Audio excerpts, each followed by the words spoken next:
Hi, I'm Danny. And I'm Ben. And together we make Super Awesome Games. And you're listening to the Build Phase Podcast. No, there's no wolf man. And we are back on the Build Phase. I'm Mr. Ben, and today we are going to talk about a card suggested by one of the patrons of the show. So last week, was it last week? I think it was last week, when I threw it out to the general community on Discord, hey, somebody give me a card. I was maybe admonished is too strong a word, but it was suggested that the correct line of play in that situation should have been to come to the Coolest Clubhouse in Versus, my patron chat, and ask those dudes first. And you know what? I agree. That was pointed out to me by patron of the show, Obs. So this week I said, Obs, give me a card. And the card he gave me, also, before I get to that, shout out to all my patrons. I appreciate you guys helping me keep the lights on. Specifically, I want to shout out Brad, Jason, Justin, Patrick, Peter, and Roland, as well as the rest of the crew in the Coolest Clubhouse in Versus. If you like what we're doing here, patreon.com/thebuildphase. So the card that was suggested to me, and I may run the risk of stepping on some toes a little bit. The card that was suggested is Kobik, which Bert over at the New York Minute has gone on record in multiple times, but I believe specifically episode 2 and episode 126 of the New York Minute is dedicated to this card. So I'll link those episodes in the show notes. So I don't want to step on Bert's toes, but what I am going to do is talk about what Kobik does, how she works, where she came from, and what you're going to do against her if you see this card on the other side of the board. So a kind of brief synopsis of the character. There was an era in Marvel comic history where the cosmic cube essentially turned itself into or created and then contained within this little girl named Kobik, and she had the power to essentially rewrite reality. Now, for a while, she was being used by S.H.I.E.L.D. to make villains forget who they were and live in this, like, Andy Griffin, whatever that show was, live in like a Leave It to Beaver style community, like a small town community called Pleasantville or Pleasant Valley, maybe.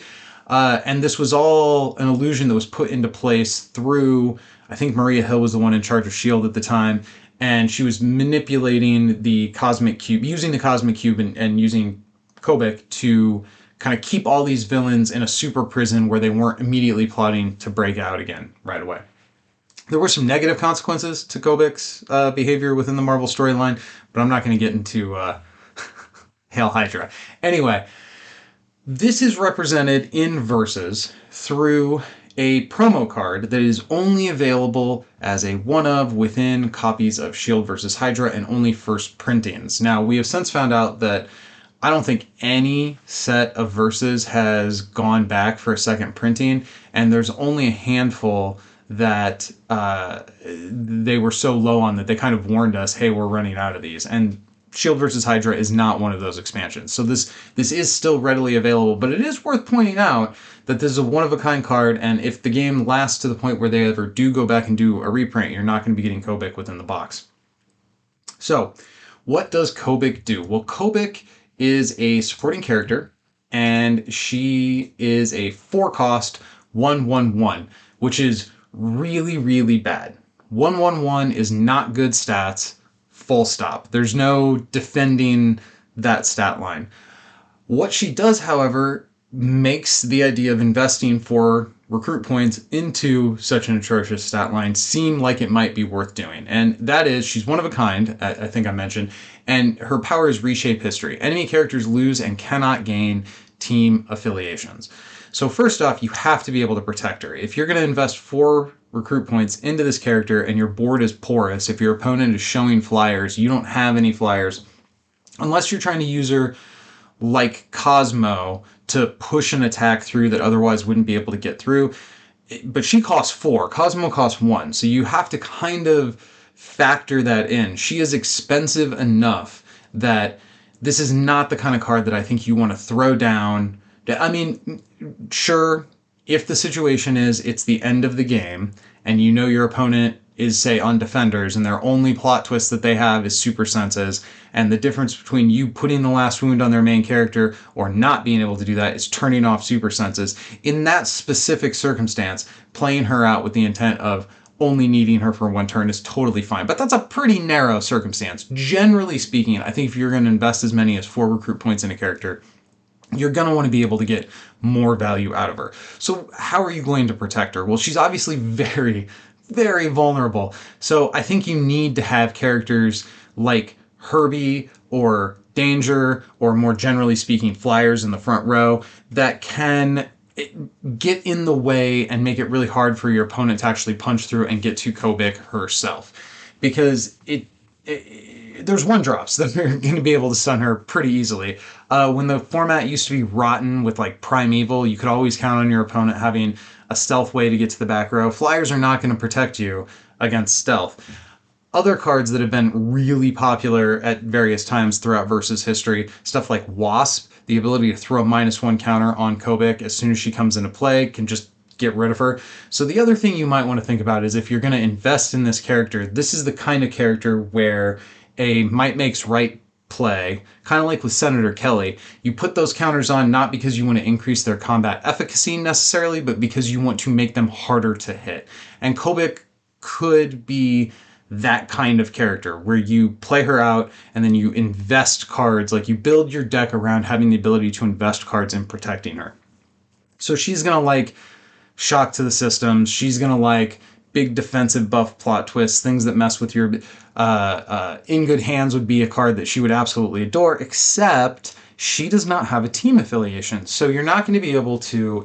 If my recollection of how loyalty works now, every character has to have a good team affiliation to qualify for good loyalty. So it's not just that they don't have evil, or that they have neutral isn't good enough. That would prevent you from being able to play out. I think that is the current way that rule lies, although it's waffled a couple times throughout Versus history.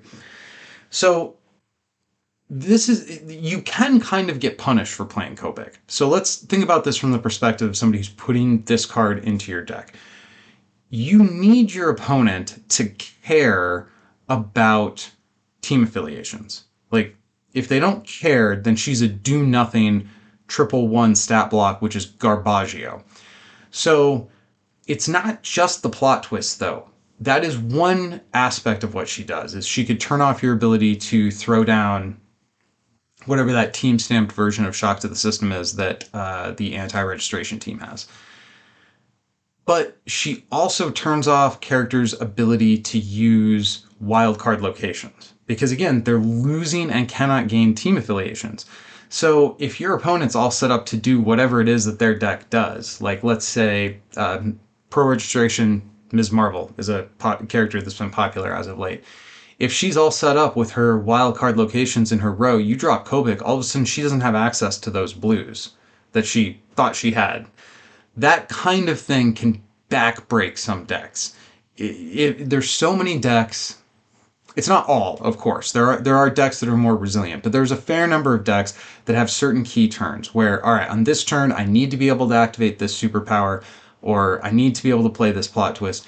And if you know you're up against that kind of deck, like one that really needs to dump resources into a superpower for a combo effect or for a level up or whatever it is, Kobik coming down and being like, nah, you don't get to use those wild card locations. You can put your opponent in the position where they rode things thinking they would be able to flip them face down. And now maybe they have to discard that laboratory from hand that they had planned to place in their row next turn. And maybe so there's a lot of pressure that can be developed on the opposing character by denying them things that they thought they were going to have available. This is, of course, not only a disruption effect. This can be kind of similar to my example of turning off super senses against a defender. You could also turn off, say, I don't know why I have defenders on the brain today, but you could also turn off Luke Cage's ability to fog a wound if you play Kobik and the only greens that they're showing are the Sanctum, so they don't have access to the ability to prevent that wound from getting through just because Kobik's there on board. So If you're on the opposite side of the board, though, and you see this thing come down, you lose access to your plot twist, you lose access to your wildcard locations. Oh, one other thing. You also lose access to your team attacks. That was the other big component. If you're playing against somebody who's relying on the ability to stack up a few characters and turn them sideways together to get through your defender, Kobik turns that off.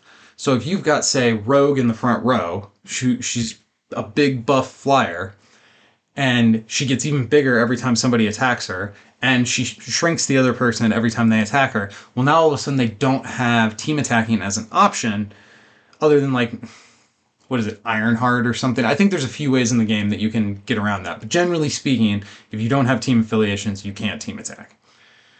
So now the only way they had to get through the blocker that you put in front of Kobik is those team attacks, but they also lose those team attacks through the effect of Kobik. So in that small way, she does sort of defend herself. So there are a couple ways where her power could potentially be considered a sort of self-reinforcing mechanism.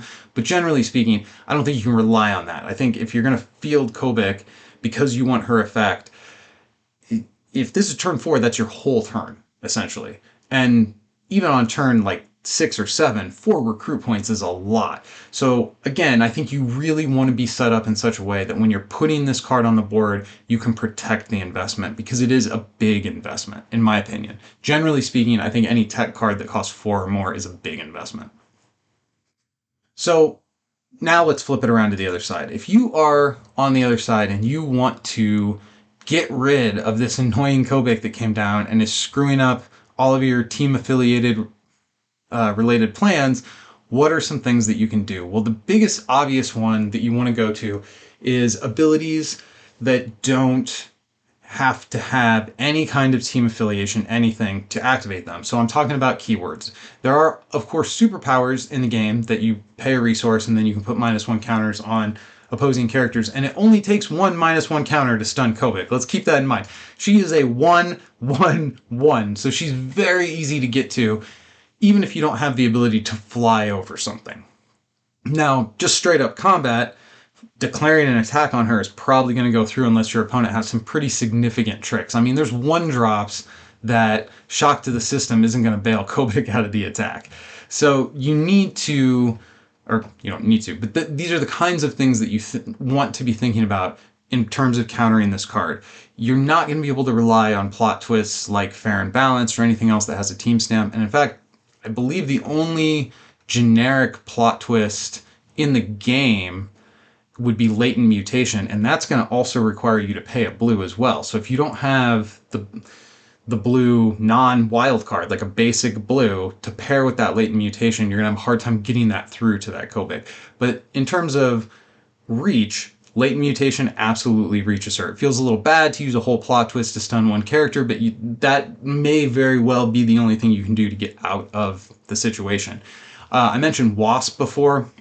The A-Force affiliated Wasp with the power Sting. It also appears on the Avengers Black Widow, although she sees a little bit less play outside of the Valkyrie combo, the machine gun combo.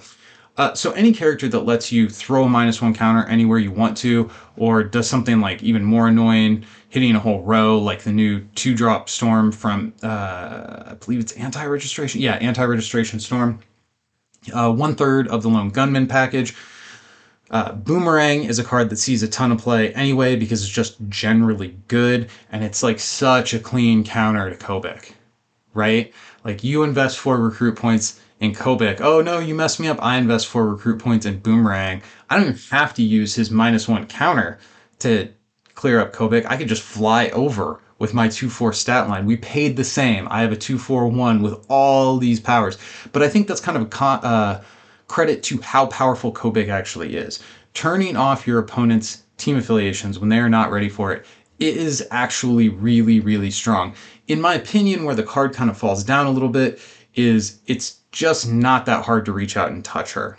Depending upon the deck, there are certainly going to be decks out there that rely heavily on team attacks, rely heavily on plot twists or superpowers that just aren't going to have a way to get through a big flying front row defender who can maybe play some defensive plot to it. It essentially has more tools available to them. Like if I'm trying to attack you and I can't use my plot twist and I can't use my superpowers because I'm only showing wild card locations, I'm like literally running into you face first with both my hands tied behind my back. And you still have access to that whole kit of stuff for whatever your blocking character is and potentially for Kobik herself. So there will be some decks where once she hits the board, that's a wrap, baby. Like it's over. I don't think that's generally speaking going to be the case. I think most decks are going to have the ability to reach out and touch something with a -1 counter or a stealth attack or a couple of attacks to clear out blockers, then a flyer potentially to get over the top. Like I think a lot of decks are going to be able to do that. Maybe one of the most elegant ways of making sure you can hit her actually came packed in the same box, and that's the soldier mechanic where the Hydra characters, anytime they come out, they don't have to be Hydra. They just have to have the soldier keyword. And whenever they come out, they put -1 counters on, I believe it's one character. Yeah, you choose one enemy supporting character and they get -1s equal to the number of soldiers you have. Well, you only need one soldier to kill a Kobik. So there's definitely ways that you can shut down what she does and kind of neutralize it. But it is one of those cards that's kind of a must kill. It is a kill on sight card for the majority of decks. Maybe all three prongs of her attack don't touch your deck. Maybe you just rely on team attacks and some plot twists, and you don't really care about superpowers in the deck that you have. So but that's still no team attacks, no plot twists. Those two things are really big. Maybe your deck's keyword heavy, so you don't need any superpowers. I already did that example. So I guess that's the thing, is Kobik touches such a broad range of areas of the game that she's a massive threat to almost every deck. Not in the same way. She doesn't touch them all in identical ways, but she touches almost every deck. And this is, I think, an example of doing this sort of thing really well. I've spent a lot of time on this podcast, and just generally speaking, I've spent probably more time than is necessary talking about how much I ended up not liking the Dark Phoenix main character or supporting character. And a lot of that comes down to her ability to just neutralize big chunks of the game. Kobik is kind of doing the same thing, but she's a 1/1/1 who comes down on turn 4. She has this massive weakness where all it takes is one red counter to kill her, or one stealth attack, or one flyer, depending upon board state. So she does this big thing that could potentially be really unfun. It's not as stalematey as Dark Phoenix because it only hits the enemy player, which arguably is better. Like if Dark Phoenix came down and only messed with the enemy player and not you as well, oh my goodness, that card would be even more ridiculous. So I just want to clearly underline here that I am not against this type of game mechanic, the neutralization, the nullification of things within the game as part of your strategy. I think that can be really cool. That can be fun. Disruption, it can create weird situations. It just needs to be done right. And I think Kobik, and to an extent the Nullifier as well, are examples of kind of doing this effect right. Whereas the original Cosmo, not so, although I think he got nerfed a little bit too hard, honestly, and Dark Phoenix, not so much into those. Cosmo main character when you're playing a deck of symbiotes. Not into that at all, actually. Overall, though, as a card, I think Kobik, it occupies both kind of an interesting place in the versus like general landscape, given that it's one of a very small number of promo cards that came packaged in with an expansion, which is kind of a cool and unique place for that card to come from. It's also a card that kind of occupies a unique space within the tapestry of how we play the game. And overall, I do like what she does, although I have to be honest, she doesn't find her way into many of my decks. That being said, I have in recent years, I haven't played with Kobik in a really long time, but in recent years, I've become a really big fan of using like Herbie and Danger and having a flyer in the front row and tucking a Wyatt Wingfoot back there to just draw a ton of extra cards. And as I think about that type of thing and how fond I've grown of that play pattern, I realize Kobik would slot into that extremely well. Like if I have a resource, or if I have a front row that you're struggling to get through to try to hit my Wyatt Wingfoot that's drawing me 2 extra cards a turn, let me recruit an extra 3-drop every turn, and you finally get through my front row, but now you have to choose between Wyatt Wingfoot or Kobik, and you can't hit both. That's an interesting decision point to put the opponent in. Like, here, have a really hard choice. Like, all these options suck for you. Have fun. I think I would like to maybe dust Kobik off and stick her into some kind of a shell where I've got essentially a flying front row main character, maybe a Wyatt Wingfoot hidden in the back next to her. That sounds like a lot of fun to me. So overall, I'm a fan of what this card attempts to do, although that 1/1/1 stat block sometimes makes it really hard for me to actually put her into a deck that I'm going to try to be competitive with. All right, till next time, go win some games.